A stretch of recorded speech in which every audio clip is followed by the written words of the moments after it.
के साथ जुड़ी हुई हैं। तो कुछ बेसिक बातें जो पता होनी चाहिए वो ये है कि अम्बेडकर जी का जो जन्म हुआ था वो एक दलित परिवार में हुआ था। और मैंने आपसे कई बार कहा कि हम जिस बैकग्राउंड में होते हैं तब हमें वो चीजें ठीक से समझ में आती हैं, जब तक हम किसी बैकग्राउंड में ना हो तब तक समझना मुश्किल है।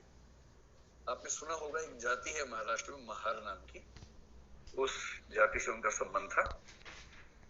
तो अम्बेडकर के जीवन की एक बात यह है कि 14 संतानें इनके माता पिता की थी, ये उनमें से अंतिम बच्चे थे और पूरे खानदान में अकेला पढ़ने वाला बच्चा जिसको स्कूल जाने का मौका मिला, ऐसा परिवार था। इनके जो पेरेंट्स थे, 4 पेरेंट्स थे, वो ब्रिटिश ईस्ट इंडिया कंपनी में सैनिक हुआ करते थे। 4 पेरेंट्स मतलब पूर्वज। और जो इनके फादर थे, पिता थे, वो ब्रिटिश इंडियन आर्मी में एक सूबेदार रैंक के व्यक्ति थे। और क्योंकि वो सूबेदार रैंक के व्यक्ति थे इसलिए इनको थोड़े से बेनिफिट्स मिल गए जो इनकी जाति या इनके समाज के व्यक्तियों को सामान्यतः नहीं मिलते थे। तो इसका फायदा ये हुआ कि अम्बेडकर जी को पढ़ाई का मौका मिल गया और वो एक स्कूल में पढ़ने लगे। और जिस समय वो स्कूल में पढ़ रहे थे उस समय पूरे स्कूल में अकेला दलित बच्चा यही था, भीमराव जिसका नाम था। अम्बेडकर नाम तो बाद में पढ़ा, उनके गांव के नाम से पड़ गया। तो उन्होंने लिखा है, एक आत्मकथा लिखी जिसको हिंदी में कहते हैं मैं कैसे बना, मी कसा भालू, मराठी में आत्मकथा है जिसमें ये सब लिखा है। तो स्कूल में एंट्री तो मिल गई पर स्कूल में बाकी बच्चों के बराबर अधिकार इनको नहीं थे। जैसे बाकी बच्चों के साथ बैठने का अधिकार नहीं था, उनसे अलग बैठना होता था। पूरे स्कूल के सारे बच्चों के लिए पानी पीने की व्यवस्था थी, इनके लिए नियम था कि अपने हाथ से पानी नहीं पी सकते हैं। कोई एम्प्लॉई स्कूल का होगा सवर्ण, वो मटके से पानी लेके दूर से इनको पिलाएगा ताकि बर्तन टच ना हो जाए। और इन्होंने लिखा है कि कई बार ऐसा होता था स्कूल में कि जिस दिन वह सहायक छुट्टी पर है जिससे ये पानी पी सकते हैं, और दिन दिन भर बिना पानी के उनको कैसे रहना पड़ता था, ऐसे जिक्र उन्होंने खूब किए। बाद में संयोग इनका बड़ा अच्छा था। संयोग ये था कि इनको एक वजीफा मिला बड़ौदा नरेश की वजह से। आपने कोल्हापुर का भी जिक्र सुना होगा, साहू जी महाराज का जिक्र सुना होगा। इन दोनों व्यक्तियों का नाम बहुत ज्यादा आता है जिन्होंने जो दलित मूवमेंट भारत में विकसित हुआ उसमें मदद की। और फिर ये बड़ौदा राज्य से स्कॉलरशिप लेकर बाहर पढ़ने के लिए चले गए, जिसमें कंडीशन ये थी कि जब लौट के आएंगे तो ये वहां सिविल सर्वेंट बनेंगे, आज की भाषा में कहें तो पीसीएस ऑफिसर बनेंगे, ये अंडरस्टैंडिंग थी।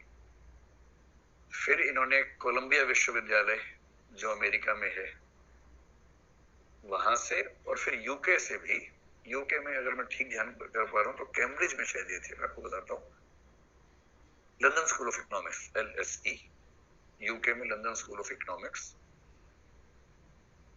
अम्बेडकर को खारिज करने वाले अम्बेडकर के पैर की धूल के बराबर भी नहीं है पढ़ाई लिखाई के मामले में। इसका प्रमाण ये है कि आपने ऐसे लोग देखे होंगे जिन्होंने master of arts, MA MSc हमको कुछ किया है, कुछ व्यक्ति PhD वाले दिखे होंगे। मुझे पूरे भारतीय स्वाधीनता संग्राम में एक ही व्यक्ति दिखता है जिसने एक नहीं, दो नहीं, 4 PhD की थी, और वो डॉक्टर अम्बेडकर है। 4 PhD, जिनमें से इकोनॉमिक्स में 2 PhD उन्होंने एक कोलंबिया विश्वविद्यालय से की और एक लंदन स्कूल ऑफ इकोनॉमिक्स से की। उसके बाद कानून पढ़ने का शौक सवार हुआ तो कोलंबिया विश्वविद्यालय से उसमें भी PhD, LLD जिसको बोलते हैं, वो हासिल की। और चौथी PhD उनको भारत में उस्मानिया विश्वविद्यालय से उनके कॉन्ट्रीब्यूशंस की वजह से मिली, जो उन्होंने एक बड़ा आंदोलन चलाया उसकी वजह से मिली। तो अम्बेडकर का सौभाग्य था कि उनको पढ़ने का मौका मिला, और जब मिला तो उन्होंने इस पढ़ाई का पूरा फायदा उठाया। और जब इतना कुछ समझ लिया तो फिर उनको लगा कि मुझे कुछ लिखना भी चाहिए, मूवमेंट्स भी करने चाहिए। तो ये सब जब हुआ तो उसके बाद उन्होंने कई आंदोलन किए। उनके स्कूल के अनुभव तो आप जानते ही हैं कि पानी भी पीना है तो कोई होना चाहिए वरना पानी मिलेगा नहीं पीने को। उनके जीवन के 2 अनुभव और रोचक हैं, जानने चाहिए आपको। जब वो बड़ौदा में सिविल सर्वेंट थे, मतलब PCS ऑफिसर थे, तो वहां रहना भी था उनको। तो रहने के लिए घर ढूंढ रहे थे। उन दिनों नागपुर में भी उन्होंने ये सब प्रयोग करके देखे थे। घर ढूंढते थे तो जैसे ही पता लगता था कि ये व्यक्ति दलित जाति का है, उसके बाद घर नहीं मिलता था। मतलब कहने की बात है कि स्वाधीन भारत है, आधुनिक भारत है, बड़े शहरों में ऐसा नहीं होता है। 21वीं सदी में भी दिल्ली के मुखर्जी नगर में ऐसा होता है। आपको पता नहीं इस बात का आइडिया है या नहीं। बहुत सारे बच्चों को रूम इसलिए नहीं मिलता है कि वो मुसलमान हैं या किसी और धर्म के हैं। बहुत सारे बच्चों को तो इसलिए नहीं मिलता कि हरियाणा के हैं।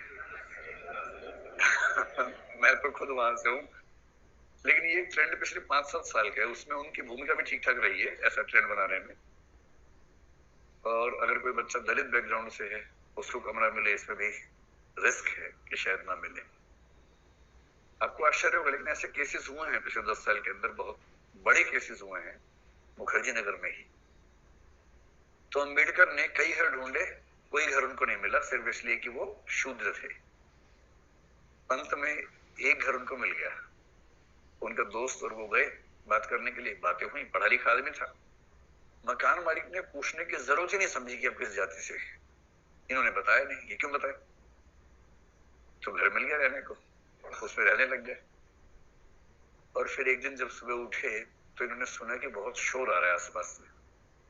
और जब झांक के देखा तो सैकड़ों लोग हथियार लेके घर के बाहर खड़े हुए थे। हथियार में लाठी भाला वो सब। और वो सब इनको जान से मारने पर उतारू थे।